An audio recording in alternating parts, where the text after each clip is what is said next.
আল্লাহর কাছে এই দোয়াটা যেন আমরা করি, আল্লাহ কিয়ামতের দিন তুমি আমার হিসাব নিও না, আল্লাহ তুমি আমার বিচার বসিও না, আল্লাহ তুমি দয়া করে আমারে মাফ করে দিও।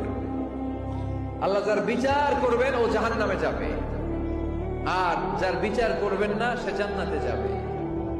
আল্লাহ যদি বিচার করে আর পাই টু পাই হিসাব নেয়, নামাজ পড়লি না কেন, রোজা রাখলি না কেন, মিথ্যা বললি কেন, খাদ্যে ভেজাল দিলি কেন, মাছে ফরমালিন দিলি কেন, যৌতুক খাইলি কেন, ঘুষ খাইলি কেন, উল্টাপাল্টা করলি কেন, জিনা করলি কেন, একটার পর একটা প্রশ্ন বানে যদি সেই ভয়ঙ্কর দিনে আল্লাহ আমাদেরকে জর্জরিত করে, আমাদের কোন উত্তর আছে?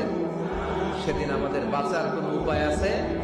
তাই আমরা সবাই আল্লাহর কাছে দোয়া করবো, আল্লাহ কোন বিচার টিচার মানি না, কোন বিচার করতে পারবো না, দয়া করবা। কথা কয় না?